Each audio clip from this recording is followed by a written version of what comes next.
All right, Devin, you can calm down now. What a wonderful day. I'm not screaming. I have a bad voice right now and I'm, Can I do it? have a coughing fit. No, Jay, shut up. Anyway, um, but hello, and welcome to our Kingdom of the Planet of the Apes review. Who everybody here already. You should, because you should be a long-time viewer. And if you aren't, like, comment, and subscribe. That's what the fucking hacks do, right? Anyway, I'm delaying the inevitable. Let's jump right into it. But Kingdom of the Planet of the Apes. This is how CGI should be fucking utilized, ladies and gents of Hollywood. Also, don't touch kids. Anyway, I'm sorry to the people here because I do this a lot, but it's just such a good quote that I love to paraphrase. Blame Dan Povenmire. Anyway, if I had a nickel for every fourth film in a franchise that came out in 2024 was centered around animals, began with the letter K, started a new trilogy of movies, allegedly, and was the weakest of the series, but still great, I'd have two nickels, which isn't a lot, but it's weird that it happened twice. So, very oddly specific, but it works. So, I wasn't sure with this movie. Like, all the trailers looked really good. But it was made, I believe, 7 years after the previous one. It didn't have Matt Reeves at the helm. It had this guy I didn't know. So I wasn't sure.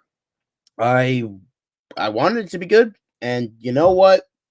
Luckily, it fucking was. It was genuinely fantastic. While I do say weakest of the series in terms of the Caesar trilogy, now franchise series, whatever you want to call it, it's still really fucking good. It's genuinely really fucking good. Like, I thought all the mocap was great. I thought all the performances felt really real.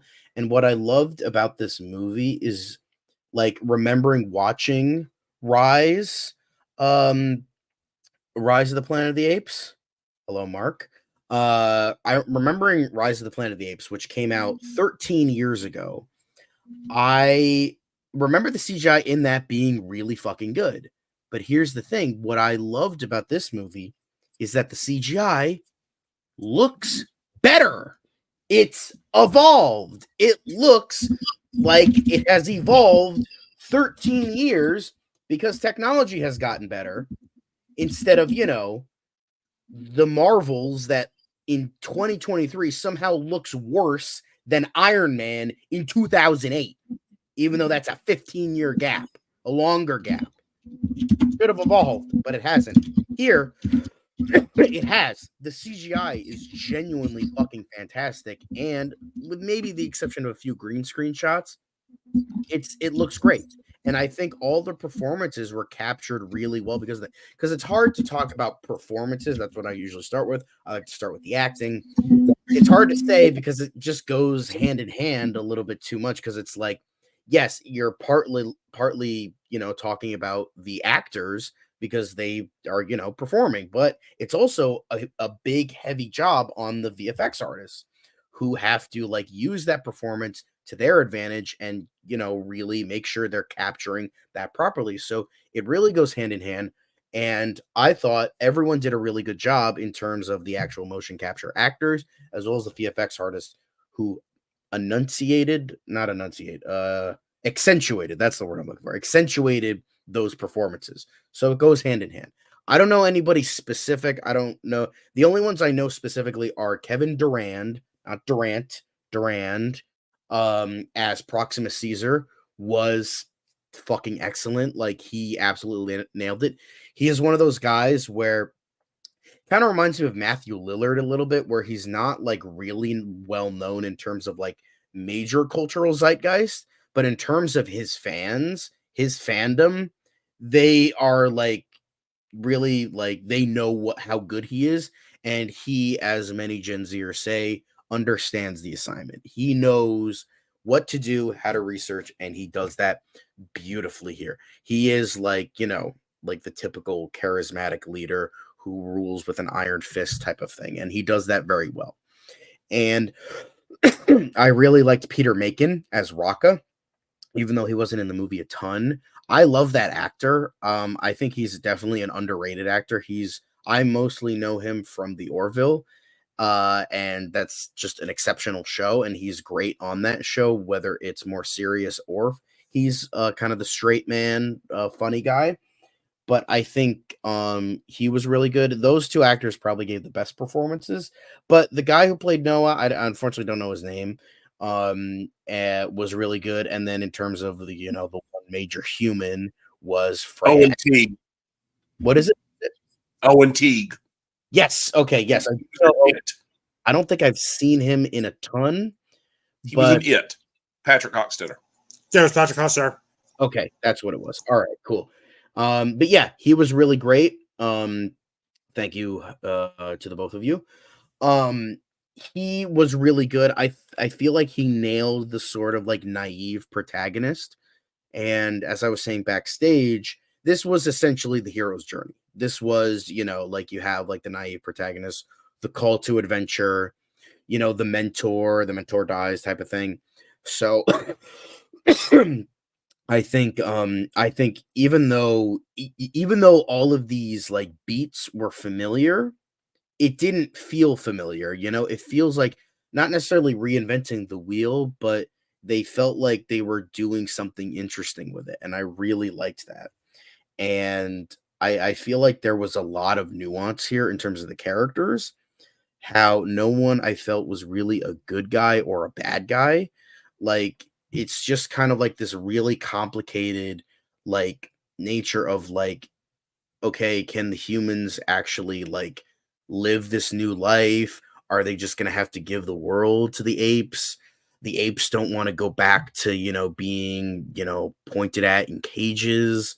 They're intelligent being now. So like, what is the end game for this? Like, what do they do? Like, what is it? And like, that's what's so good about it is like, it's not just a clear-cut answer. It's not spoon feeding the audience either. It's just presenting you with that information.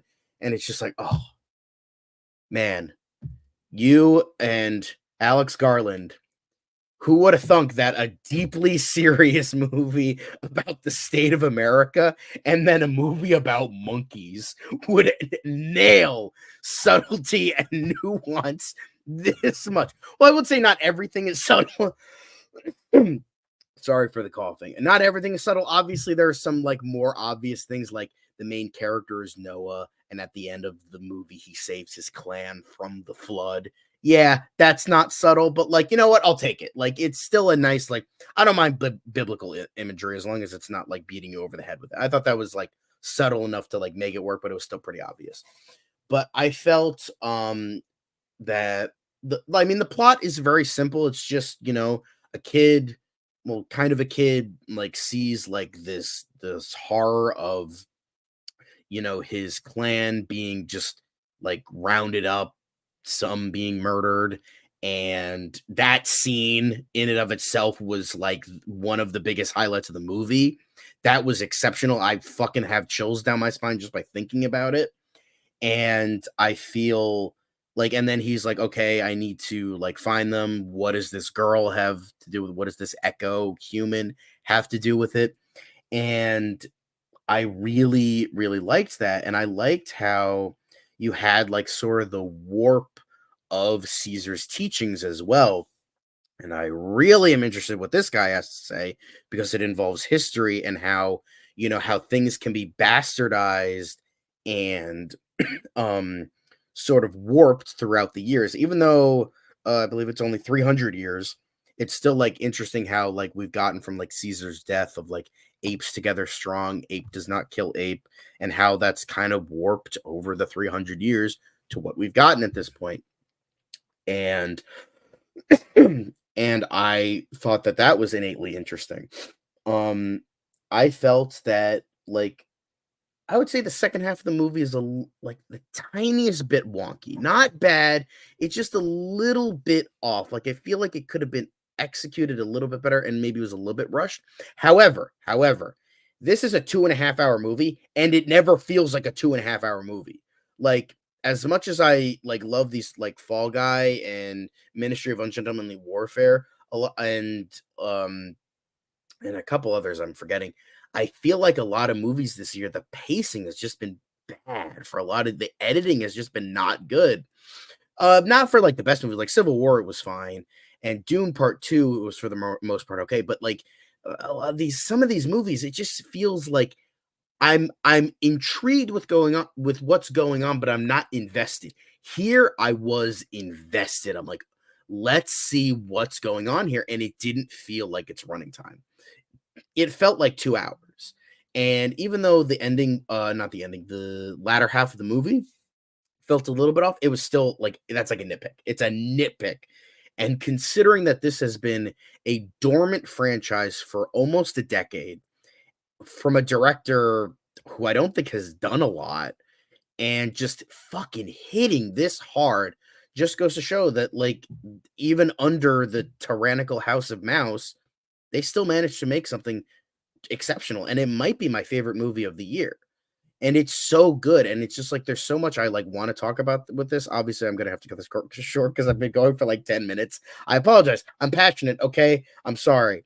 But I'm gonna finish this up. Pretty much everything about this movie is spectacular. The effects, the acting, the story, the very few action sequences, the character like intrigue, the themes, the pacing, everything about this movie was fucking spectacular. I'm so glad we got another great Apes movie. And if the plan is true that they want to make 9 movies in total, I'm all for it if they can keep this consistency up, because this has been one of the best franchises ever. Like, in terms of like something that hasn't had a bad entry. Like the original Lord of the Rings trilogy, that's another one. Evil Dead, roughly, ignoring the remake. But like, just like this franchise is just so fucking consistent, and with that ending, I'm so intrigued with what we're getting next. Hopefully Kingdom can fucking break this horrible streak of box office flops, because I really want to see what's gonna happen next. Like, I'm super intrigued. Like, this looks like it'll be like a truly great franchise, and hopefully great stuff in the future. But yeah, everything about this movie was excellent. Highly recommend. Please go support your local movie theaters. Support your megaplexes even. Just please go see this movie. You won't regret it. It's an amazing movie, and I barely have anything wrong with it. And I'll do it in a second. But yeah, please support your local movie theaters. With that, I give it a 9 out of 10. I thought this was great. This was, please go watch it. Hold on. I'll get the fucking clip. I'll get the clip. Calm your tits. Jesus Christ.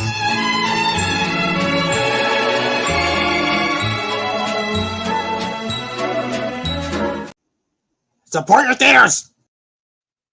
You're being annoying. There we go. Hey, everybody. Calm down. Are y'all calm now? All right. I don't know. Am I?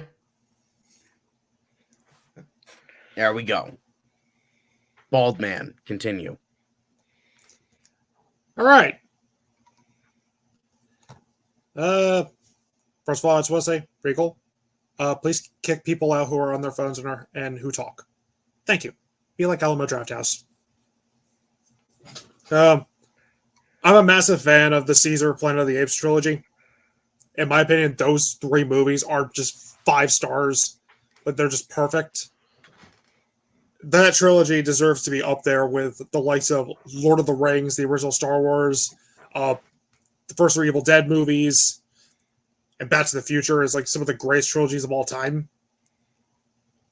You know, they have beautiful CGI, great and memorable characters, and amazing world building.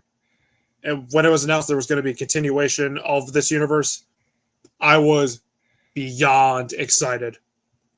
In fact, it was in my top 5 most anticipated movies of this year. After seeing it last night, does the consistency continue? Well, what a wonderful day. because this movie was great. When talking about these movies, you got to talk about the CGI. It's just as beautiful, lifelike, and amazing as the last three. The apes look phenomenal. You can easily read their emotions, see every detail that went into bringing them to life.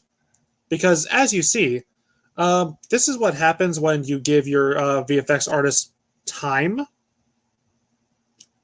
Disney, take notes. Take notes when how you run Marvel. Acting is great, and I really liked the characters. I especially liked Noah. He may not be Caesar, but he's still extremely likable and well-written character. I love how, like, when he's fighting somebody, even though he loses the fight, he still wins because he's very intelligent. Like, he's brain over brawn. And I also love the chemistry he had with his friends, too. Rocco was a great character, though I wish there was a little more of him.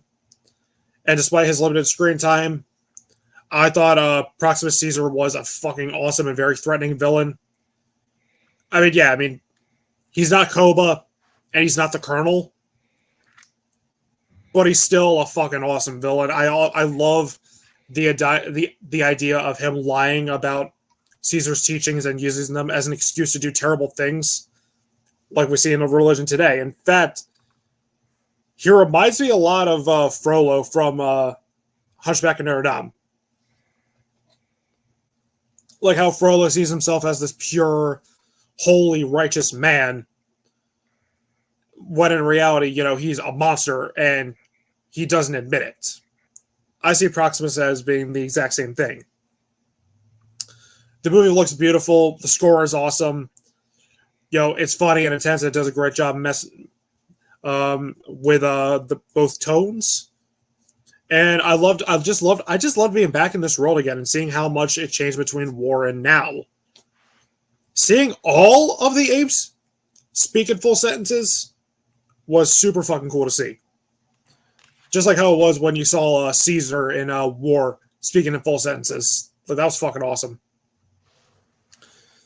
Why can't I give this movie a perfect 5 out of 5? I did feel the pacing was a little slow in the second half.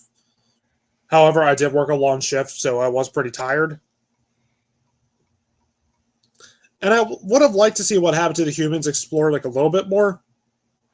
And May was kind of a character that I felt a little conflicted on. But I feel they'll explore more of those themes and her character in a sequel. Overall, I'm glad to be back in this universe, and we have another awesome entry in the Caesarverse. I can't say it's better than Dawn, but that's a super high bar. It says something when you have 3 strong movies, and this is the weakest one, and it's still awesome. That shows you how awesome these movies truly are. This did not disappoint, and I cannot wait to see where it goes from here. Go check this out in theaters.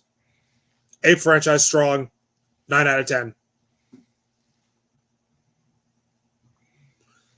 And John isn't here, so I guess I'll go on next. So okay, all right, so go ahead. Okay. Let me pull up my review. Okay, so when it comes to Planet of the Apes, I will say that just like the franchise as a whole, I've seen 6 out of the 10 films in this whole franchise. I mean, obviously, I didn't see the original sequels like Beneath, Escape, Conquest, or Battle. But of course, I saw the original, which is still classic. I saw the 2000 Tim Burton reimagining when I was 12 in theaters, and the less said about that, the better. And I did see this new reboot series. When it comes to this reboot series, every single entry I've either really liked or absolutely loved. So, and with this new film, Kingdom of the Planet of the Apes, that trend continues. It's not the best of the 4 movies, but it's still a damn good one. So, and I like how in a way this is kind of a continuation of War, as well as like setting up and building a new reboot trilogy. Because I know that people say like, oh, the original 3 is Caesar's the Caesar trilogy. This one, I see it as like a start of a second reboot of a second trilogy in this whole series.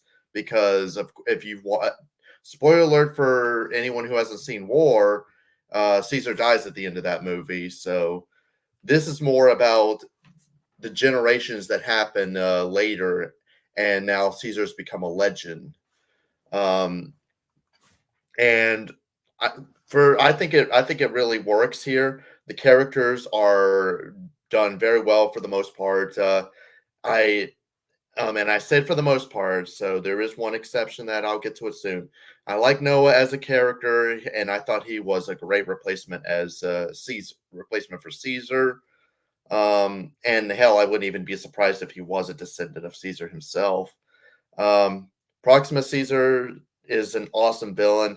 I mean, sure, he is no Koba from Dawn, but because in my opinion, Koba was the best villain out of all these movies. But he's still an intimidating villain regardless. May, I'm kind of with Devin on this. I was conflicted with May's character. I did like her character at the beginning, but then like toward the end, it started. I really wasn't sure what to think of that character. But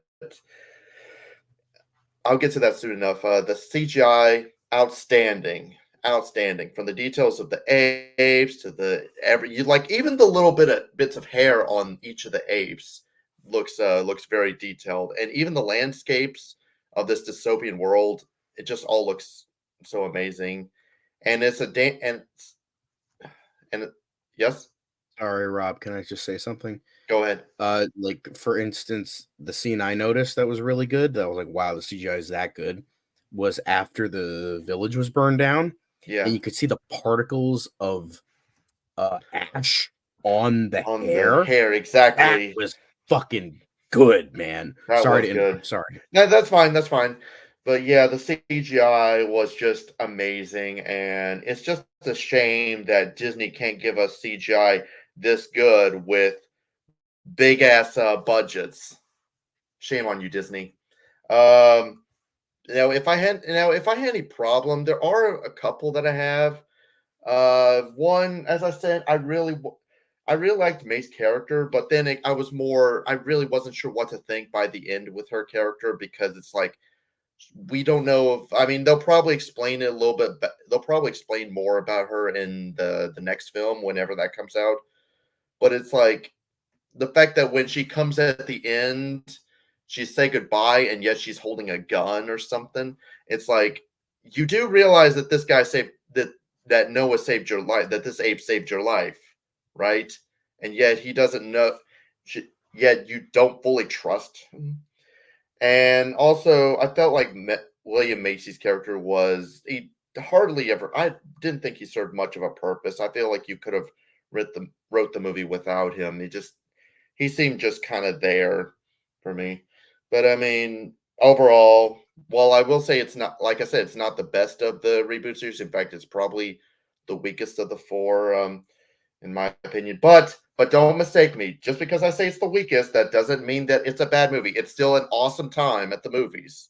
So, because every single one of these movies has just been excellent. And seeing how you have a franchise that has 4 movies that were awesome all the way through, then you know that it's a good thing. It's a miracle. I would say that go watch it, whether you're a Planet of the Apes fan or not. And just when you think we're into the series, the movie shows that there's more to come, and I am looking forward to the next entry in this reboot series. And my score is an 8 out of 10.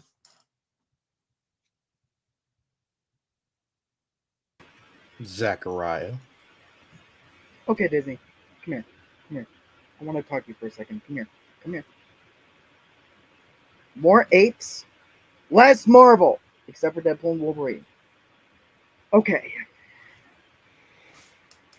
Wow. What a wonderful day.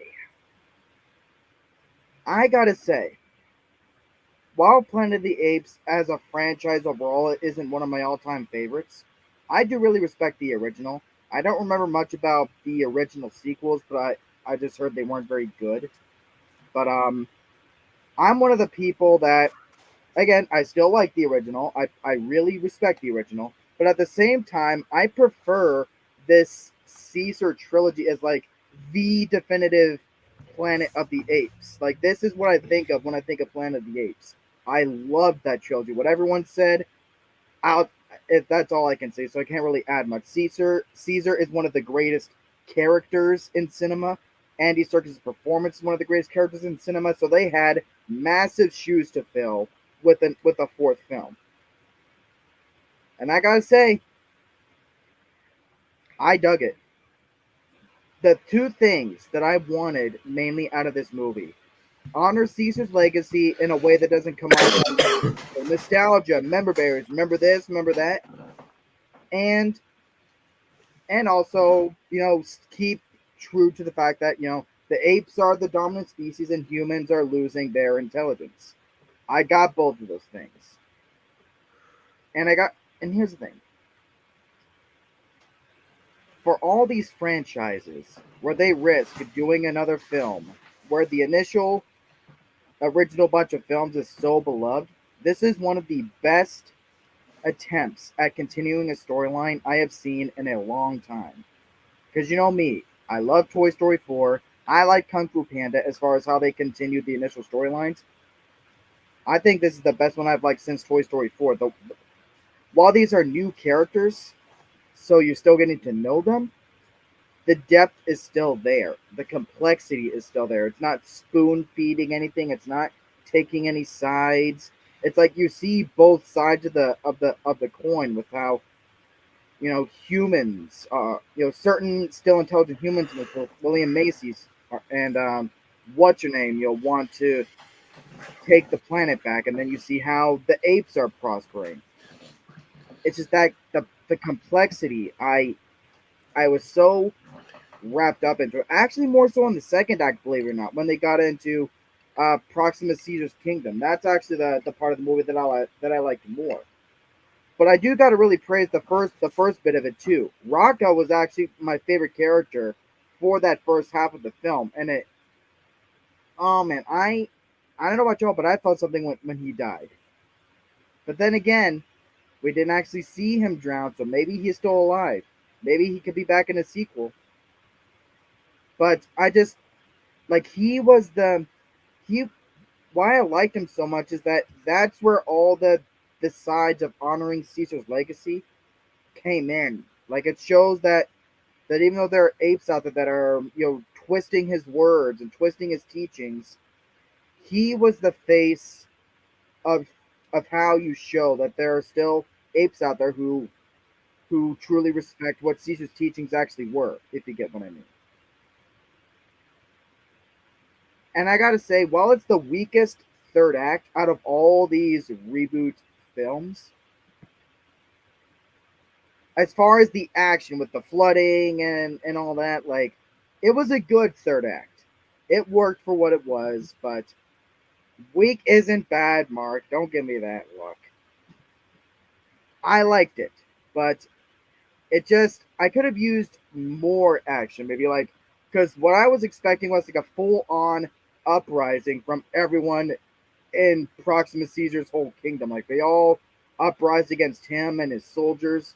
But I still liked what we got as is with the flooding. Again, how John said it, it's kind of like hearing Noah saving his clan and all that. Noah's Ark, anyone? But yeah. What could have easily just been a cynical cash grab, member berry type movie just to cash in on the popularity of that trilogy.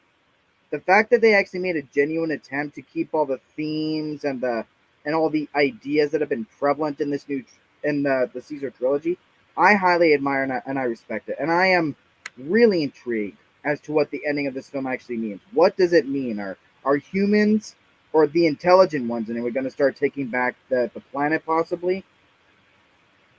Or are these going to find a way to coexist with the apes? Like, that's something that I think could be done right, unlike how Jurassic World Dominions tried to do it, with the idea of coexisting. But yeah, we don't talk about that though. But you get what I mean. All around, great movie. I like the themes. I love the acting. I love every single character. And yeah. Ape franchise strong. I have not seen a franchise keep this consistent since the Scream movies. Even though I know the opinions on the new sequels are very, yeah. But yeah, I will give it a 9.5 out of 10. It's not my favorite film of the year. That is probably still Infested, but it is one of my favorites. It's probably my second. It's definitely second best in my opinion of this reboot continuity.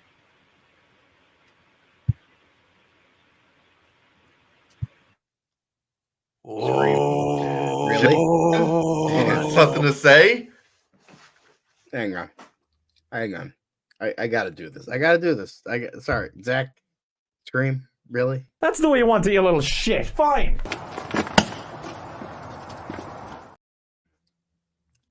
Like, come on. Really? Not Evil Dead? And that's coming from someone who doesn't even like the remake? That's the best horror trilogy. We did this on my channel. We deciphered it. Come on. It's ridiculous. Anyway, sorry, Jay. Continue. Oh,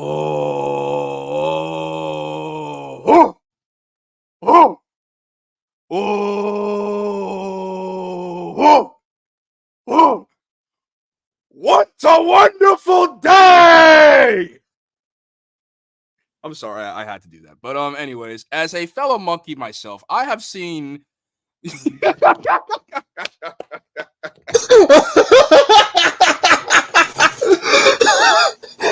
gonna kill Rob. Oh my god!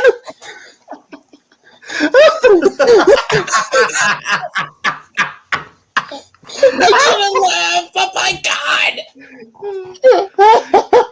As long as he's saying it, it's fine. Hey, as long as I'm saying it, it's fine. I don't care.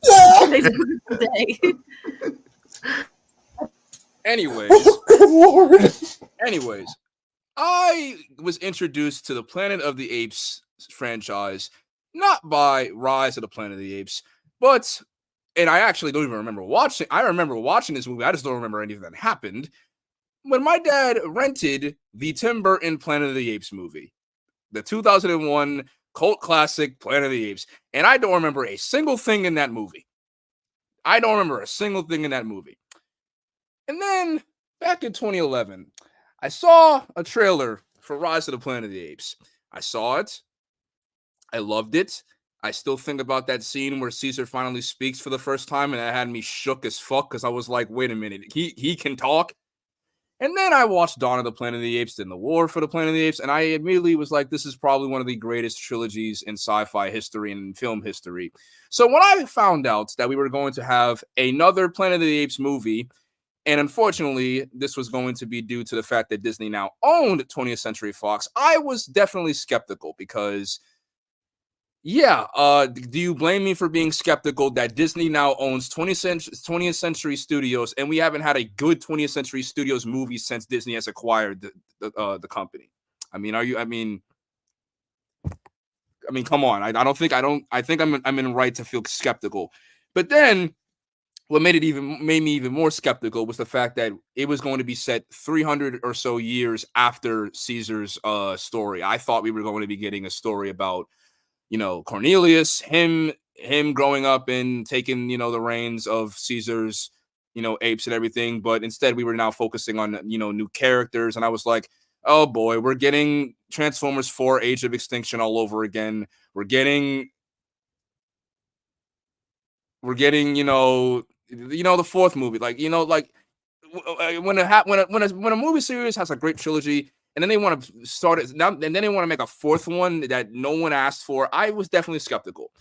But then I watched the trailer on Super Bowl Sunday, and I was definitely excited and I was definitely thrilled, especially because of the new villain Proximus, voiced by Kevin Durant, which I honestly didn't. The fact that he voiced this character is impressive in of itself. And the more I was, reading into this movie, the more I was excited. I was excited. I saw the movie a day before its initial release. I saw it on Thursday, and I was definitely pleased. I was surprised, and I definitely can say that this was a pretty solid movie. Now, is it better than Dawn or War for the Planet of the Apes? No, it is not. Unfortunately, it is not. But is it better than Rise? Definitely. I definitely can say that the main three characters, Anaya, Noah, and the girl. I'm sorry, I forgot her name. I think they are definitely great characters. I think the first 15 minutes of the movie definitely shows what each character is about and their dynamic, and I thought it was really, really well. I can say that the inciting incidents with Noah's village being ransacked and destroyed was great. It was a great action sequence. I think the CGI was amazing, and I will definitely say that Proximus he was a great villain. Great villain. Now, is he better than Koba like everyone is saying? No, he is not better than Koba. Is he better than the Colonel? No, he's not better than the Colonel. But what's stopping me from putting him above the Colonel is the fact that he unfortunately died in the very first movie of him being introduced. And that I'll get to the negatives in a second, but the positives, I think the CGI was great. The story was definitely it was a great story. I would say the climactic battle, I think out of all movies, I would say this one was one that I actually liked a lot because of how Noah beats Proximus. It's not him using his fist or with brute strength. It's the fact that he was able to finally, and I like how it's a full circle moment. He wasn't able to sing the song, the Falcon, the Eagle song in the beginning of the movie, but now he was able to do it with his entire clan, and that's how they beat Proximus. Great, that was a great climactic battle. Now let's what else? I think the ending is definitely something that I'm excited for because I'm very interested in seeing what they're going to do for the next two movies. But with that out the way, let's talk about the negatives. The negatives, I will say, unfortunately, and this is not the movie's fault. This is just movie industry's faults for giving most of their fucking important plots in the trailers. Because I saw one of those trailers where Noah's village gets destroyed, and I was like, "Oh, too bad this got spoiled for me in the trailer. Too bad May having the ability to speak was ruined for me in the trailer and the fucking commercials. That would have been great that would have been amazing if we did not know if she could speak because that was an essential part of the last movie." And then again, Proximus. I think Proximus was a villain that I liked, but left to be desired because I think we could have used a lot more of him. And him dying or quote unquote dying, I kind of think he might survive. I thought he possibly survived, but we don't know for sure. But I don't think if they did kill him off, I guess that was very disappointing because I would have liked to have seen him throughout the entire trilogy. And with May's character, I think May's character, I also, with like Devin and Rob, I'm definitely conflicted on because on one hand, I was vibing with her character in the beginning. I was like, okay, I think I can, vibe with this. I mean, every human character that we've had in the other trilogies, it's been great. But with May, it's just, I don't know. On one hand, I was really siding with her. Then the next, I'm like, I don't fucking like her anymore because she kind of screws everyone over like multiple fucking times. And Noah fucking put his trust in this human multiple times, and she did him dirty. And then what made me even more pissed was the fact that he saved her life, and at the end of the movie, she was going to fucking kill his ass. She was going to fucking kill his ass. That pissed me off. That actually pissed me off. Because I'm like, are you fucking kidding me? You screwed him over, yet you have the nerve to come up to his village with a gun behind your back and was contemplating killing him. Are you fucking kidding me? I'm not trying to say that humans are like, and I understand.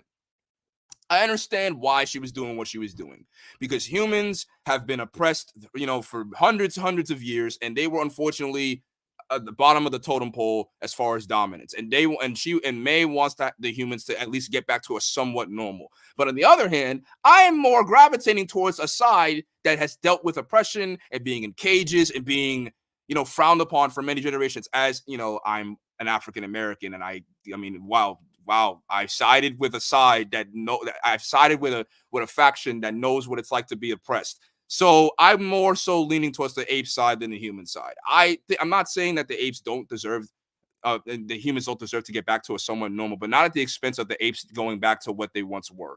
So May's character, I think, could be fleshed out a lot more in the next 2 movies. But so far, I'm not really vibing with it. And it's really disappointing because the human characters that we've gotten in the Caesar trilogy were all done well. Will was a great character. Hell, even the fucking businessman in Rise was a good character. And then in the second one, you had Dreyfus, amazing fucking character. And then in Malcolm, another great character. Then in War, you had the Colonel, who was another great character. And you had Nova, even though she couldn't speak, you can definitely see what she was thinking and how she was expressing herself due to the fact that she was mute. And I love Nova. I love Nova was a great character. So with May, I can't really say that I like her character entirely. It left me with a lot of conflicting emotions. But overall, I think this movie was really good. I know I've been going on a tangent, but I just had a lot to say because I don't know about you guys, but I was the one that felt very skeptical about this movie from the start. But to say that this movie left me leaving the theater very optimistic about the future is very, very great. The CGI in this movie was amazing, and it really pisses me off that Disney still can't even make a fucking good-ass movie with CGI, even though they have an amazing amount of budget. And the fact that the Lion King, the fact that in the same week we had the Lion King trailer come out, and that looked like dog shit, is fucking hilarious to me. So, with that being said, and unfortunately, with the success this movie is going to have, Disney, of course, is going to get all the fucking credit because they own 20th Century Studios. But I'm not giving Disney the fucking credit. I'm giving 20th Century Studios the credit because they were the ones that started this in the fucking first place. And I can't stand the fact that Disney has a fucking say in this goddamn matter. But overall, this movie was great. I would give it a solid 8 out of 10. I'm very excited for what this is, for what's yet to come. And I know everyone wants, I know everyone is thinking it, but hey, apes together, strong.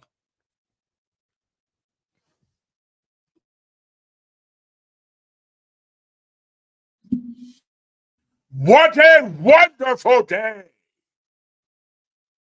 What a wonderful day! What a wonderful film! Yeah, this film had a lot of weight on its shoulders. The first 3 films in the reboot series were all fantastic, well received, and expectations were high for this one as well. And especially with one of the best trailers of the year. And yet there seemed to be a lot going against it as well. Early reaction, Caesar was gone, and along with him, the director of the last 2 hits, Matt Reeves. In their place, you had a new cast playing unknown characters and playing unknown brand new characters, and a new director with no real pedigree beyond the very forgettable Maze Runner films. So which narrative would prevail? Would the series continue its winning streak, or would it all collapse under the weight, under the burden of grand expectations? Well, I'm proud to report, folks, if you couldn't tell by my reaction at first, they knocked it out of the fucking park. Jesus Christ. This was fantastic. This was amazing. Everything from the acting to the... everything from the acting to the storytelling to the world building to the cinematography to the CGI were outstanding in this film. In fact, I would dare say this tale was told on an even more epic scale than its predecessors. If the first 3 films in this series were about Caesar's rise to power and his revolutionary establishment of a new world, then this film is about his legacy in the world he created. Peter Macon's Rocca represents Caesar's compassionate spiritual side of Caesar, while Kevin Durant's Proximus represents the domineering military leader who started and led a violent revolution to bring freedom to his people and to protect them. Owen Teague's to protect them in a hostile world. Owen Teague's Noah is the naive young ape caught between them, like Caesar, who wants to protect his people. His village is destroyed in the first act of the film. It's establishing the conflict. He wants he promises his father, his fallen father, that he will return his clan home, that he will rescue them. But also, like Caesar, he feels torn. He also finds a human he bonds with and kind of wants to protect, like Caesar. But at the same time, he's not sure who he can protect her. He's not sure he can trust her. So he can we see him kind of sway back and forth between both sides. He sees Raka's point. You have Raka urging him towards compassion and being trying to protect the humans, and then you have and then on the other hand, you have Proximus, of course, urging him to fight with him against the humans, because to protect all of apekind.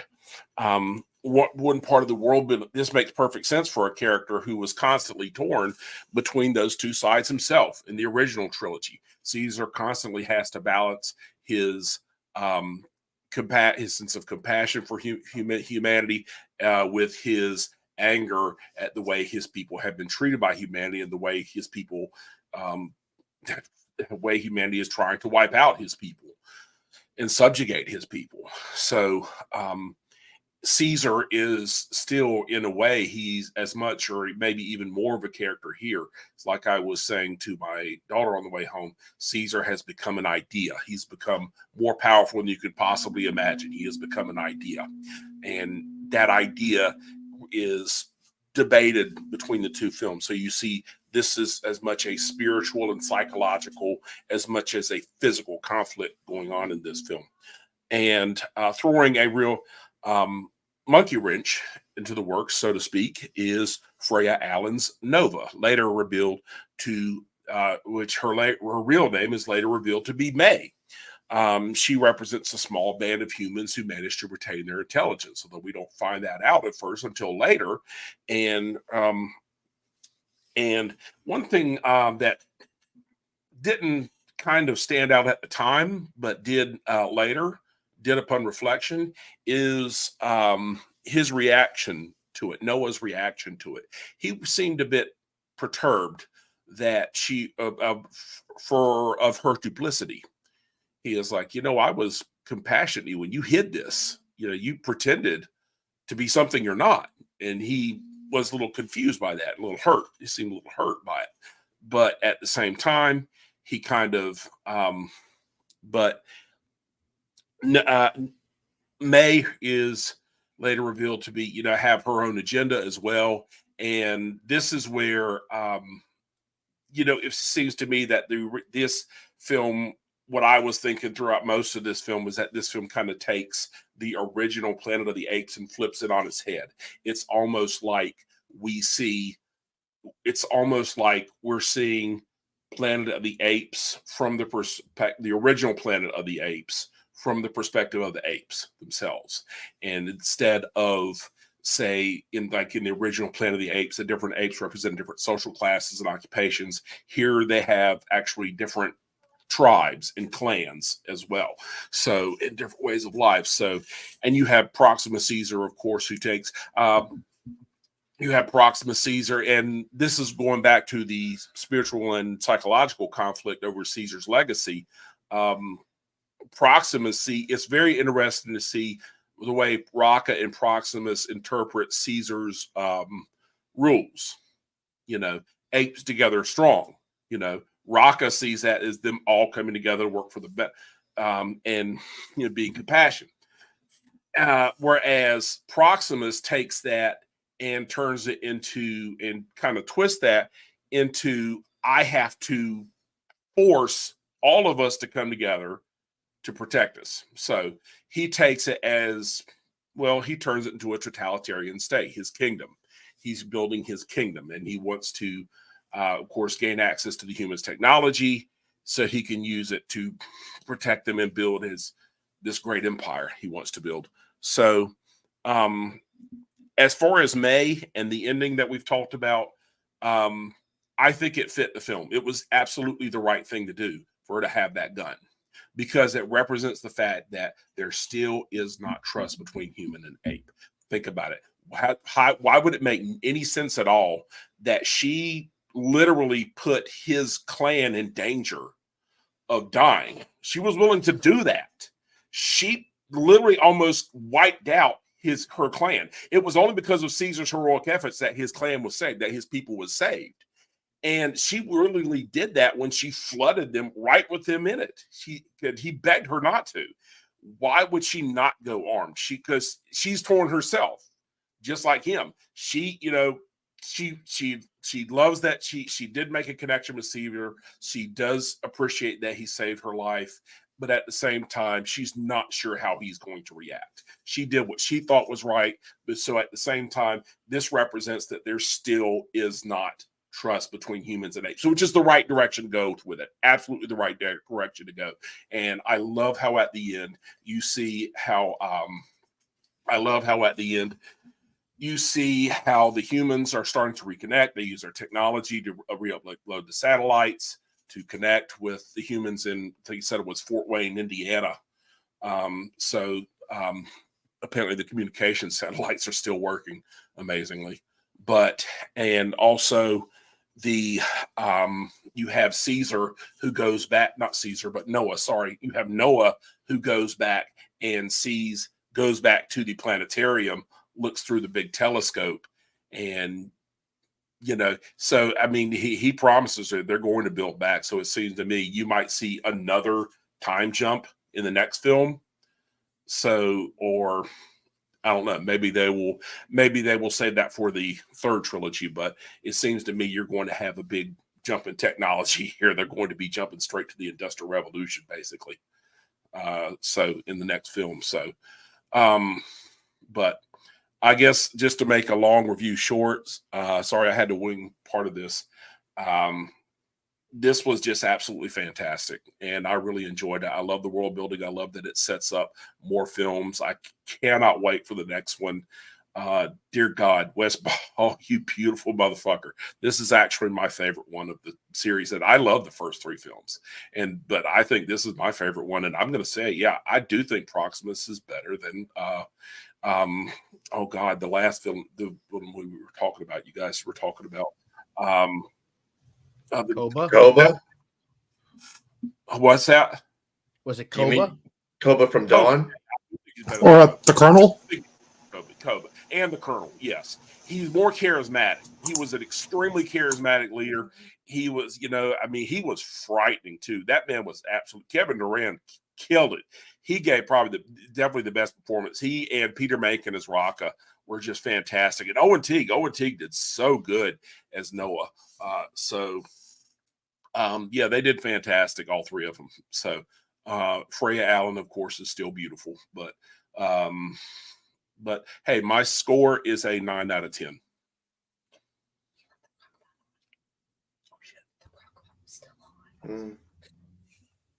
Yeah, this is definitely a great series. Like, it's just perfect. But I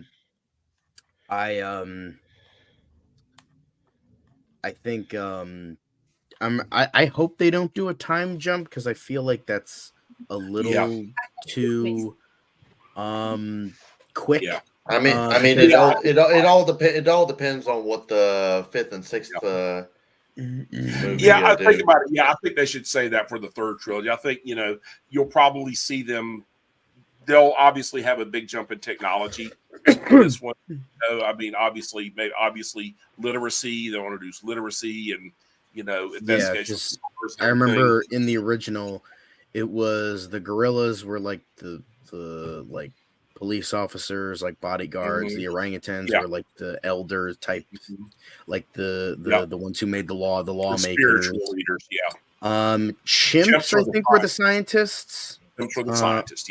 Yeah, and then I think that was it. You know what I want? If they're gonna do 9 movies, Like if They there's gonna are. be two more, They're like if they're there's going gonna to be be two more doing 9 trilogies. movies. It's going to be a 9-movie saga. I hope so because we need a good 9-movie saga, not one where 3 of them are good and the rest suck. So But you know what I want? I want this whole trilogy because the Caesar trilogy was about the rise of the apes' dominance over the world. I want this whole trilogy to fully be about the apes being in dominance, and then the Yeah. third trilogy be all about the humans trying to, or the intelligent ones trying to form some kind of uprising to take the planet. I back. think it would be really interesting to see how I think this trilogy should be about the struggle the apes have and like it kind of being butting heads with humans. I think that would be a good way to go. And then maybe the third one would be about the humans trying to have an uprising failing. And then the final movie would end with like the 9th movie would end with the shuttle that disappeared in Rise of the Planet of the Apes Yeah, I was going to. arriving in the like far off future and like having it come full circle, almost having like the entire like movies almost be like a prequel, not really actually be a prequel to the 1968 film, but just like have everything out, having everything come full circle. I think that would be interesting. Do you guys think May will end up being like a villain? I don't in the know. next movie? I really don't know because, I mean, you on one hand, again, I could see for people like obviously people are not going to agree with how we feel about May. People are going to see where she's coming from, and I see where she's coming from. It's just the fact that she kind of is the reason why all this shit happened in the fucking first place. Like even back in the beginning of the movie, like with her being in the village sneaking through the village, that was basically what started all of this. Oh yeah. Mm-hmm. Yeah. Well, yeah, exactly. I mean, well, the thing is, I mean, I love the moral ambiguity of this film. Yeah. Proximus was not really a villain. Proximus was trying to protect his people. He was right. Noah says it himself. Yeah. Proximus was right. We can't trust the humans. You guys will not stop until you're domineering. And she says, it was ours first. This was human civilization. We built that. Not really. It was technically the dinosaurs that were first, but that's beside the point. Yeah, technically. I mean, so you're not right there. Just saying. It's just that the humans' meteor was intelligent apes, not an actual meteor. Exactly. So it's just like, I mean, and it's kind of it's really, it pisses me off because it was the fucking humans' fault in the first place for why they were in this situation. They were trying to play God. That's how it always is. Yeah.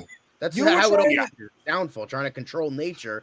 I understand where they're coming from because the initial thing was like trying to find a cure for Alzheimer's, which, as there are people here that have lost family members to Alzheimer's, is very understandable because it's a very debilitating disease. Yeah, that's what However, when you play God, it always ends up for shit. Okay, so yeah, and that's why with Rise, like Will he like it's like I mean the humans in Rise, it's a two-sided coin. Will is a character. He simply just wanted to cure Alzheimer's, obviously for a personal reason, but he also wanted to do something good with the ALZ 112. Whereas the business guy, or his boss, he wanted to use that for personal gain, to gain, for money and all, and the profit and shit. David Oyelowo was so good in that movie. He was good. He was great. So yeah, with Proximus, I mean, Proximus definitely was. He didn't do the, he definitely was someone that did like a lot of bad shit. But I understood why he was doing it because he never wants his people or apes or ape kind to go back to what they used to be. Yeah. Now it's a slippery slope, and it's like we as humans, we watch the movie, we want to see like humans be okay, but it's just like at this point, it's like maybe hand the keys to planet Earth to a new species at this point, the domineering species, because it's like maybe at this point just we need to further evolve or in case devolve, but it's just kind of like an interesting thing how there's just so much nuance here and how much it's to like pick apart because it's just innately like interesting of like how do we stand? Do we see it from like the apes' point of view, our point of view? nobody's point of view, and then in terms of like trust and all that. So I feel like there's just a lot that like there's to talk about because it does so much right, and I feel like it's just like really interesting. I also liked how they had the humans that were outside of the bunkers, like just kind of resembling what they were in the original 1968 film, how they couldn't talk, were just like kind of wearing scraps and that kind of thing. I thought that was kind of an interesting tidbit as well. I wish that was explored a little more. Like I thought, like when Proximus's like his army was started rounding up the humans, I'm like, is this going to be like a gladiator thing, where they're rounding up the humans and they're killing each other just for the apes' entertainment? Like, is that what they're trying to do? Like, that could be interesting. But I thought like maybe they're going to be like slaves or something. Yeah, I was like, because I was wondering like throughout the movie, where the fuck did those humans go?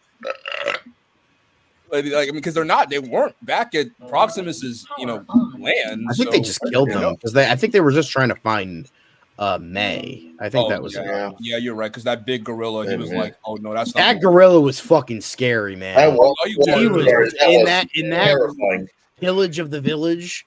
He was damn fucking scary, and he did I don't know who that actor was, but he did a really good job.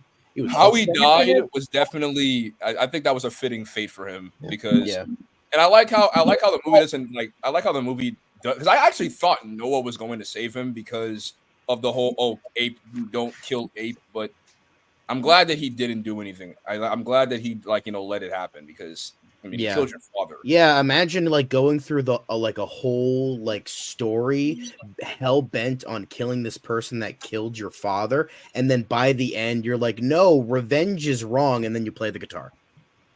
Yeah, we're looking at you, not a dog. Wouldn't that be fucking stupid? Wouldn't it? Huh?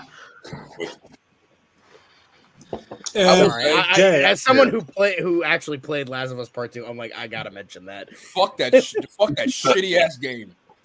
Also, Jay, I'm glad you brought up this point, because I thought this when I first watched the trailer and you see Noah, I'm like, is that Cornelius? Because I thought like this trilogy was gonna focus on like Caesar's son, like he became the new leader, like maybe Noah was like the grandson. Too. Yeah, that's what I thought. Great grandson. Obviously, it's like, kind of like a tongue-in-cheek thing. Like, obviously, the motion capture and VFX. He looks like Caesar. He did, yeah, like Caesar. So I think that's their plan, at least for this trilogy, is that if they I don't know if he's a descendant, but I feel like I'm willing to bet that he is. I'm willing to bet he is a descendant. If he isn't, if you want me to be honest, I feel like they're just kind of like, he's going to be the new, like, sort of like, not rise up, but like sort of like the person that comes once a millennia type thing, who is destined to bring this all together. Like he'll come up and he just so happens to look like Caesar. I think that would be more interesting because it ties into what Star Wars tried to do and failed, because J.J. Abrams is a fucking moron. About how like you don't have to come from somewhere to be great type of thing.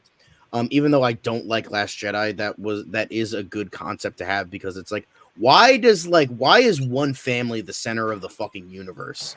Like, there's a vast universe of billion, trillion, bajillion planets, and it's like the Skywalker family is like the innate bubble that everything revolves around. It's like, all right, cool, I guess, but like, come on.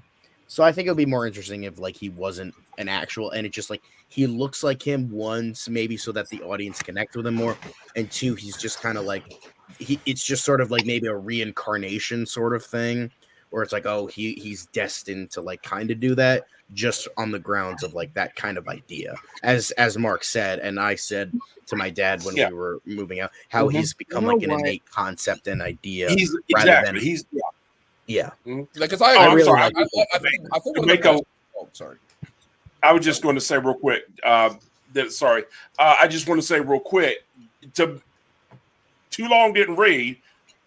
He is the spiritual inheritor of Caesar's mantle. Yeah, that's spiritual inheritor. Yeah, exactly. I think that would be. I don't even know if Proximus is or is not a literal physical descendant, but he is But I mean, either way, the real inheritor of Caesar's mantle is Noah. Yeah. Exactly. I really liked it. And what I wanted to ask you about was like, because we were talking about this backstage before you came on, was like the warping and bastardation of teachings, even with 300 years separated. Yeah. That's something that easily happens, right? I mean, I gave a few examples, but I feel like that's something, because what I was mentioning to these guys backstage was how even like our proverbs and phrases get warped. Like even simple things like master of like jack of all trades, master of none, better than being master of one. That second part, it's always, or how the customer's always right. That's been bastardized because the original, phrase was the customer's always right in a matter of taste. It's not, the customer's always right, how they can act like a Karen and be an asshole. Oh, yeah, because they're a customer like religious teachers. Yeah, because like, religious teachings as well. Yeah, exactly. Or Like, how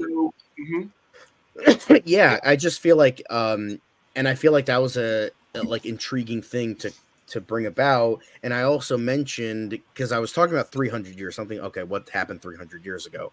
Obviously, I'm not too good about my history, so correct me if I'm wrong. But like the initial context of the famous phrase said by Marie Antoinette, "Let them eat cake," that in the cultural zeitgeist and pop culture, that's been like a little like tongue-in-cheek sort of cute thing. Oh, let them eat cake. When in reality, it was a gigantic fuck you to the poor class when she finds out. And even more than that, she didn't even say it. She never even said it. It was just a vicious rumor because that woman was so hated, not for what she was, just who she was, but for what she was. She was Austrian, and Austria was France's traditional rival. The Austrians and the French hated each other. French people hated her just because she was Austrian. That's it.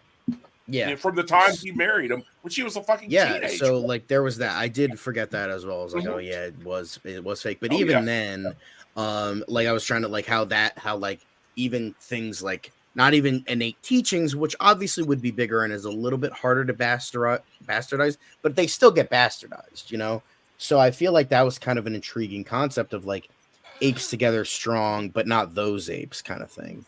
Or like ape does not kill ape unless it like unless I'm a beneficiary in terms of that. Like, oh, don't kill ape. Well, I got to kill this one ape because, well, he's being an asshole, right? I feel like that was kind of an interesting thing as well. Just like this movie brought so much. I want to watch it again. Like I felt like this brought so much to the table, and it's just like I know we've all praised it, but I feel like I should praise it again. Come on, the fucking CGI, like the CGI. Oh God, yeah, it was gorgeous.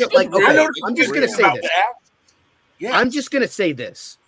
If there is a sequel that was great, I hope this makes money. Again, support your local movie theaters, guys.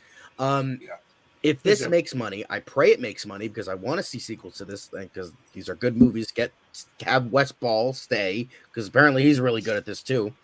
I hope it takes a long time to get a sequel. We can wait. I'll wait 3 to 4 years for a movie if the VFX look as good as this.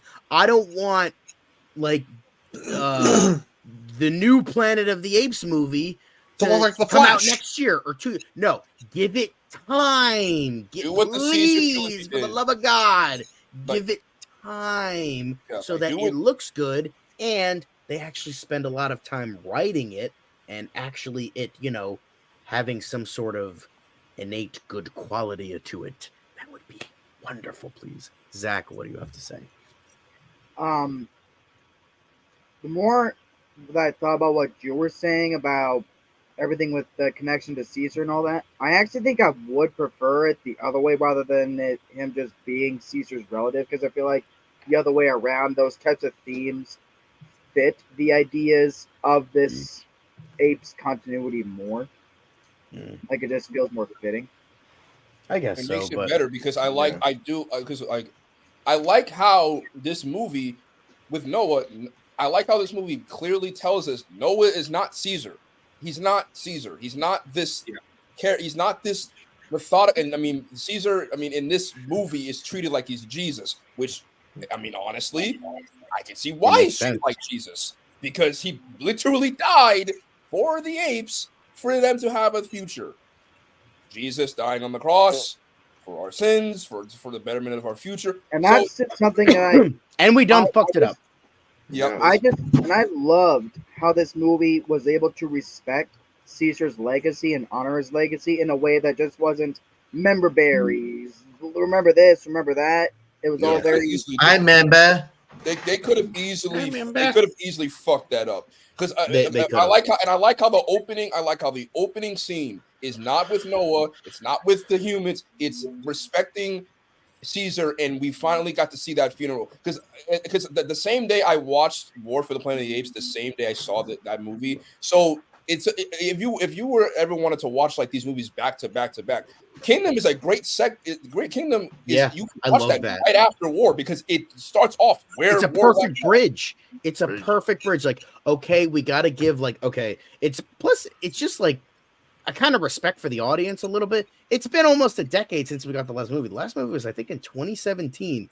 So that's wild to remember. And maybe I mean, even though I remember them quite well, maybe somebody doesn't. So it's like, okay, shit, what happened? Caesar died. That's all I really know. And they're like, yep, Caesar died. This is what happened. He died for our sins, blah, blah, blah. Just like Optimus Prime. And then we move on, you know? So I feel like it's like, okay, you get Caesar, you get a little bit of that, but this is our new story now. So this is what we have. Yeah. And I really liked it. I also liked the eagle stuff, like the eagle.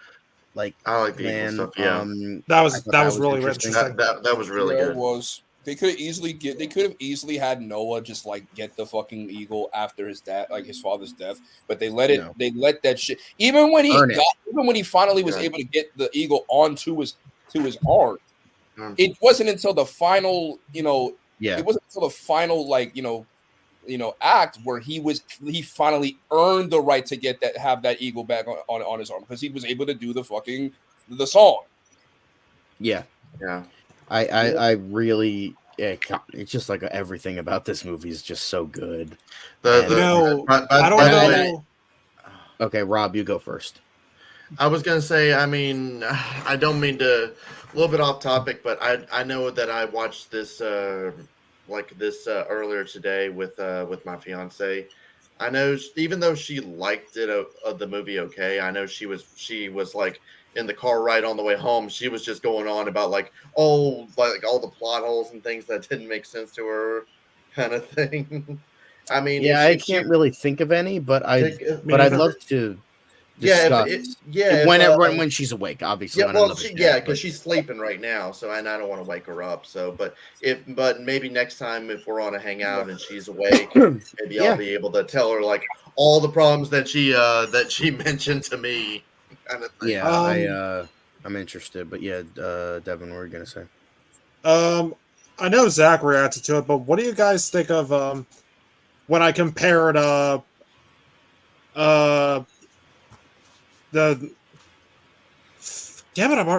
Proximus. Yeah, it's literally his username. It's just Proximus, dude from Hunchback. Yeah, when I compared Proximus to Frollo. Using Caesar's the things that Caesar's taught, he perverted it and used it as an excuse to do horrible things, but doesn't see him as what himself most as terrible. Christians do. I mean, exactly. Because I like how because Caesar's phrase "apes together strong." This isn't the first time it was used wrong. I mean, in Dawn, he used that as he used that phrase as in okay, we're if we're together, we can dominate and fucking destroy anyone that's in our way. And that was that phrase, Kobe used that phrase as dominance. Proximus also used that phrase as dominance, but he was also using it for his own personal gain, because he's like, hey, if we all come together, you guys can do this shit for my personal gain. Because he had all these apes practically risk their lives to open that vault. And he's like, he's strong tomorrow. Yeah.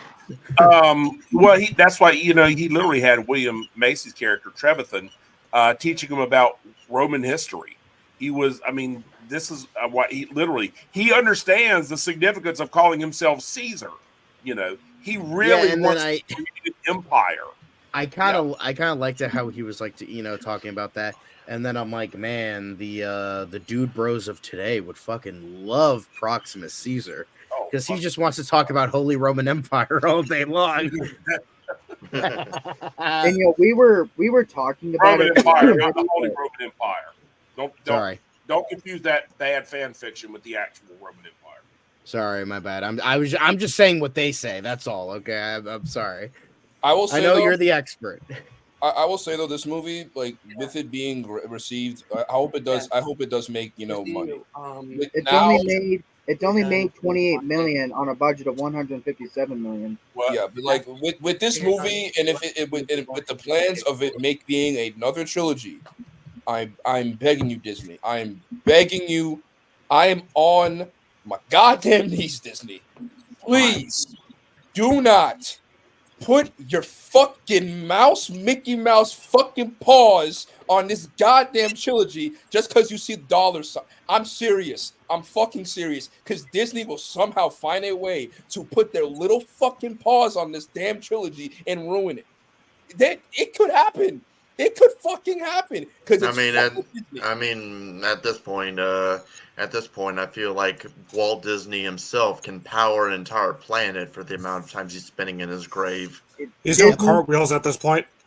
Disney, the only lesson you need to learn from this is let Fox make all the decisions, not you. Yeah. Like I said, they're not going to do that. Place. Not Disney. Yes, I'm calling them Fox, not studios. Well, think about this. But they are a studio. Because Fox, let's see,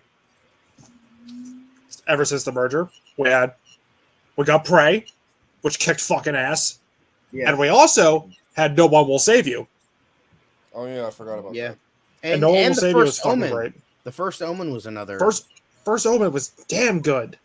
That was really good. Yeah. Obviously, it kind of there's some like in betweenness because there were some movies that were left over that kind of got transferred over, so it's hard to like determine which ones were actually 20th Century Studios rather than 20th Century Fox. So Barbarian. Yeah. Barbarian was awesome. Barbarian was awesome. Give me my fucking Blu-ray release, you cocksuckers. So then I'll retract my statement because what I mean by we haven't gotten like a fucking good, I mean like a fucking money maker, like a fucking hardcore money maker that makes 20th century like some fucking money. Like back in when Fox was 20th Century Fox, we had a bunch of fucking great money making franchises.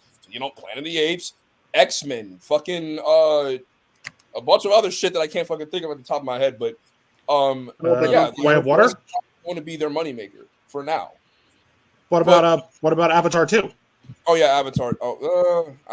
Y'all know my opinions on Avatar 2. Yeah, I mean, but it made $1 billion. It made it's the third highest grossing movie of all time because it's James fucking Cameron. It's James fucking Cameron. I'm not surprised. It's kind of funny with like we're pretty much praising 20th Century Fox for all this, and yet. We know that the new Alien movie's coming out in a few months. I'm so excited for Alien Romulus. Yeah. At least you are. Come on. I think the way that the trailer emulates the teaser trailer for the original, that shows that they at least hope they know what they're doing. But you know what it is though. Like you know what it fucking is. You know it's a fucking xenomorph. I'll wait for Noah Hawley's Alien series. That's where the quality is going to be at. I'll wait for that. But I think the sad part for me about like the fact that Disney owns everything because I haven't seen Shogun yet. I do want to watch Shogun because I heard it's really good. Because I was having this conversation with my friend in the car. It really sucks that now the fact that Disney owns everything, Disney is just going to get credit even when they're not the ones that fucking made it. Because people were saying, "Oh, Shogun's a fucking Disney Plus show." No, it's fun. No, it's not. No, the fuck it is. It's made by fucking FX. First of all, you fucking idiot. And second, it just so happens to be on Hulu because Hulu owns partially, or Hulu, airs FX shows. So it's just a. Oh, I Jay, you know what another example of that is? How Disney Plus calls the entire Clone Wars show a Disney Plus original. Oh, fuck you. Aha. Fuck I you. mean, a Q Cartoon Network being like, "We are standing here amidst my achievement, not yours." Fuck you, man. Fuck Disney. Fuck Disney. Just fuck. But I did want to bring this up because we were talking about it, how we think, how cool we think it could be to tie it back to the original. Do you think they actually have plans for that? That's on their mind? Like, oh, I hope they have plans. I think That's was although that's very un-Disney like to actually have a plan. So I think that's the point because they have plans, it's just shitty plans. The apes are starting to look more like the apes from the original Planet of the Apes like story, anyways. Not totally. Well, I mean, it's getting there. It's getting there, but it's not like they still don't wear because my dad was saying these I wish they were a little bit more evolved because they were. In the original, he wanted because he loves the original. He loves the original movie and he loves the show that came out after that, which is fair because the original is amazing. It's one of my favorite movies. So that one, they were like wearing clothes. They were essentially humans that looked like apes. That was essentially what it was. They were just humans, but technically evolved from. Do we apes, y'all think there's a way that they could tie it to the original in a way? Or would you prefer it? I already mentioned it. How, because I didn't know this until I saw it during my rewatch when I saw all three movies in the movie theater when War came out. That there was the spaceship that was getting launched, and it disappeared, and that was like haha, fun tongue-in-cheek thing. But if they do bring that back, that could be really interesting because to really have it come full circle was. The final movie, maybe it doesn't take place thousands upon thousands of years, like the original Planet of the Apes did, but like throughout the entire movie, but just at the end, sort of give a tongue-in-cheek sort of thing, the spaceship, we see them on the spaceship. They're like, oh, well, we've been drifting for a long time. Maybe we'll try this planet, and they land here, and then they land, and then it kind of fades to black. Okay. This is where it ends, kind of like the original, and just have everything kind of come full circle. I just think that would be a really interesting way to do it. I at least hope that that's on their mind, that they consider that, oh, maybe there's a way we can tie this in. They're actually thinking about that. Mm. I mean, same with John. I figured that this trilogy was going to be it was going to tie back to the original.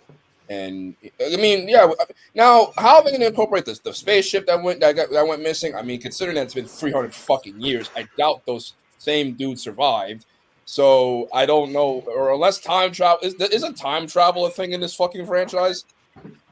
Isn't that how it happened in the original? Not really. Kind of. Well. No, but I mean, you could have a wormhole or something. I mean, they went. Remember, in Escape from the Planet of the Apes, they went back in time. Remember? The original, way back then. Yeah. But I mean, but in the original film, they were in suspended animation. Yeah, that's so. Yeah, I mean, unless they may have. It could be that way. Yeah. Well, I mean, the original book, they weren't on Earth. That was made for the film. That was a specific thing for the film. The original book was not. They were just on another planet of apes. I preferred how the movie did. I think it's a more effective, chilling twist. Think, holy shit, Earth turned. Well, when you have Charlton Heston screaming at the Statue of Liberty, that kind of stays in people's minds. And that's what I loved about this one, though. This was like Planet of the Apes, except it's from the apes' perspective. Because, when he finds out, because it's like the apes finding out the truth about their world. It's like he doesn't know. He's from a tribe, a clan that is isolated from the rest. Doesn't even know they're called humans. They just call them echoes. They call them echoes. So did I say that I preferred in the book? I prefer the twist of the movie. That's what I meant. Yeah, no. We get what you're saying. Yeah. Yeah, so he finds out all these things about his world and everything, and he finds out what the humans have done. He finds out the truth that, I mean, and this rocks his world, you know, like he's Yeah, that's definitely an interesting point Exactly. to do in Yeah. future films. Just kind of dealing with that. I also liked, oh my god, I can't believe I forgot to mention this until now. But two things I liked. I thought they were gonna do the typical bullshit with Anaya and William H. Macy's character. I can never remember his name. But with I don't know if you remember this, but in the movie, the friend of Noah, Anaya, the boy ape, the one he wasn't in love with, his friend, when he was like, no, I can't do it. I'm too scared. I can't go with you guys, when they were, planning to blow up the bunker. And he's like, I can't do it. And then later on, he comes in like maybe like half an hour later, and he's like, oh, you can't do this without me. I'm here to be your friend. I thought they were going to pull the typical shit where it was like he went off and told them about the plan. He told Proxima Caesar about the plan, and he was going to be a traitor. That's what I thought too. I thought they were going to fucking do that. And when like, Proxima Caesar comes in and he was like having his monologue, and he's like, well, thank you for your help, and blah, blah, blah, blah. I thought he was going to go up to Anaya. He's like, oh, thank you for telling me. I'm so glad they didn't pull that shit, because that's such an annoying cliche. But no, he's just like, you know what? I need to support my friend, so I'm going to go support my friend. Another thing I thought they were going to do. That's just something that all these reboot movies have done so well. They don't succumb to the cliches. Yeah. And even though this movie, well, technically the entire movie is a cliche, because the hero's journey is technically a cliche at this point, but I think that's, a little bit easier to digest, because the hero's journey is going to be around until the end of time. Though, before we close up is, I'll let you go. But yeah, sorry, just one more thing. And then what I thought they were going to do, William H. Macy's character, when he was on the bridge, I thought he was going to do one of two things: either be a traitor and going to go tell Proxima Caesar, or he was like, okay, you know what? You're right. I'm gonna be a human support. He kind of was a traitor anyway. He was a collaborator. He was. But I mean, like in that moment, I thought he was gonna go off and tell them, okay, they plan to blow up the bridge. I think that's what she thought.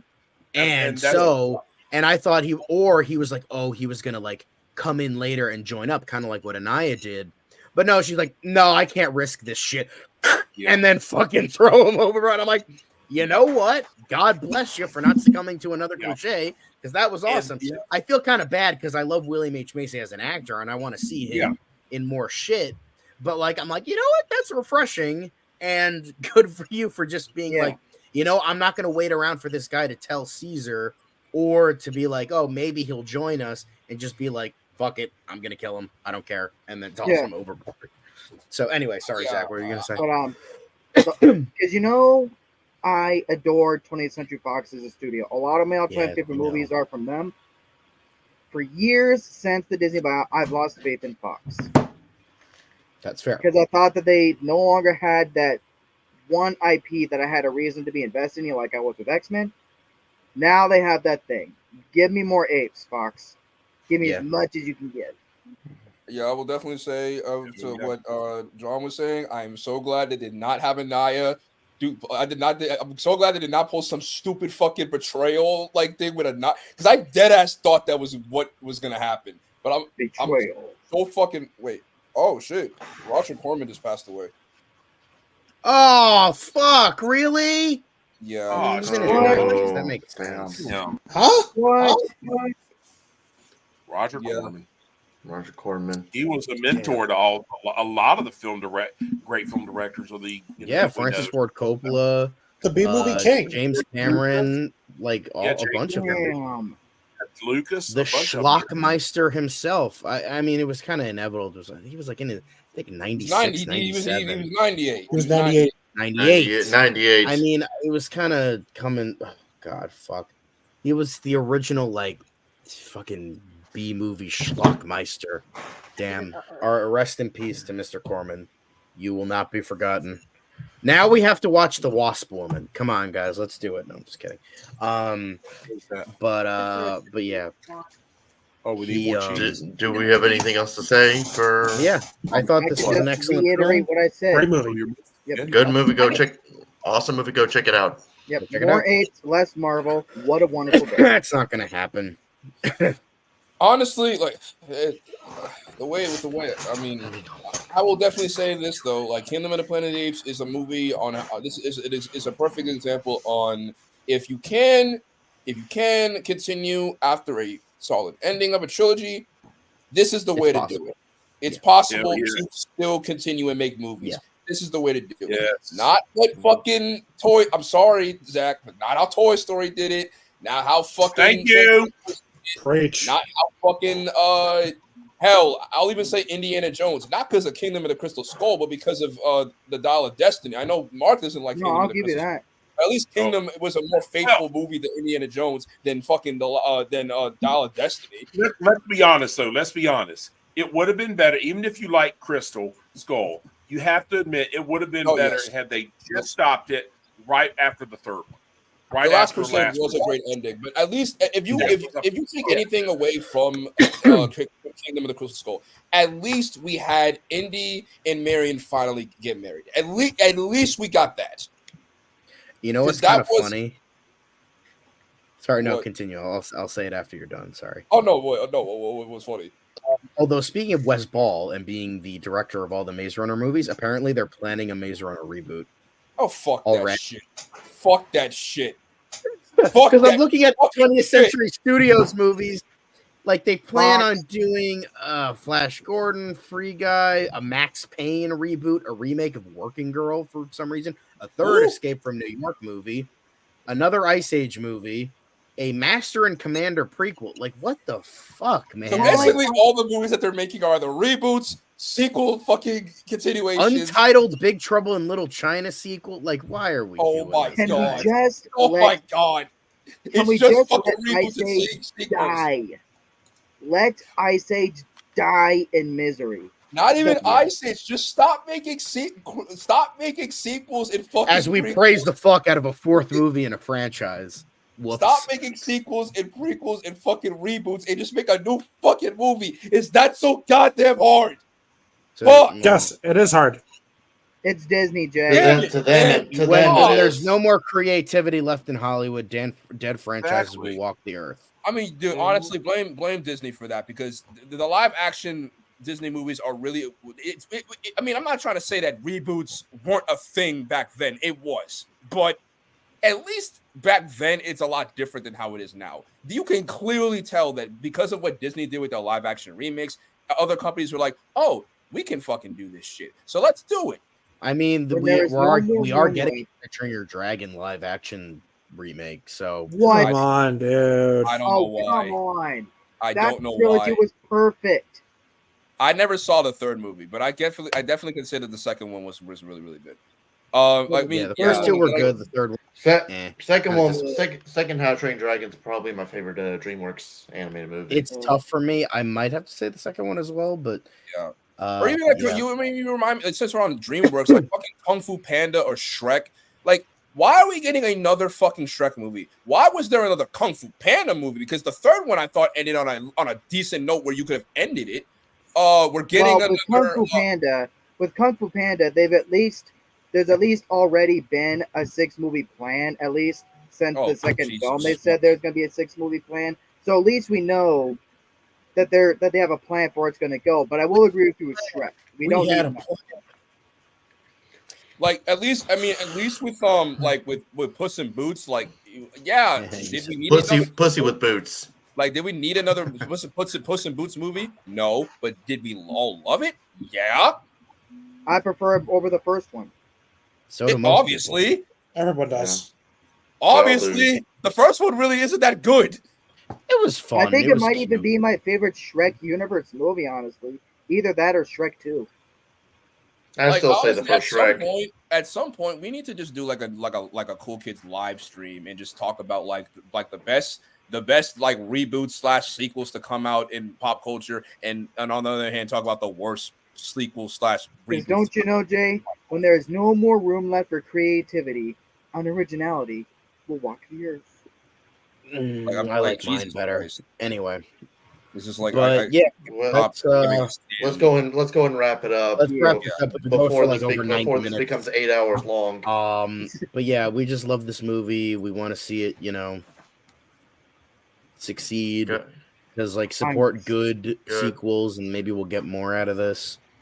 So I'm yeah, so invested in where it's gonna go. yeah. So but that's it. Next week we don't we don't Furiosa, have right, or nothing. Yeah, next weekend we're gonna have the weekend off, and then the week after we'll come back with a new review. We're gonna go from having a wonderful day to having a lovely day. Yes. What a day! What a lovely day! Furiosa. This Mark's guy, hosting it. he's Mark's doing it. hosting it. Yep. Furiosa yeah. looks so Are awesome. we gonna Mark? Are we confused. still gonna plan to see that in IMAX? Oh fuck yes, we are, man. Hell yeah. I'm conflicted on whether or not I want Wait, to watch. and by the way, is Ben still joining us for that review? Yeah. Okay, That's cool. because that's Ben's number one most anticipated film of 2024. Cool. The runtime was confirmed for Furiosa, by the way, 2.5 hours. Of course. I gotta say, I'm very conflicted on wanting to see Furiosa because on one hand, I did like Mad Max Fury Road, but I didn't love it as much as everybody else did. I had my problems with That's it. fair. Like I feel like because everyone was saying, "Oh, like Fury Road is such a fucking amazing action movie," I was expecting to get like this like amazing movie, and I just walked out of it with like, it was cool. Overhype can kill a movie for you. But Yeah, pretty again, much. before this gets too long, we will see you later. We will see you in 2 weeks. So yeah, later.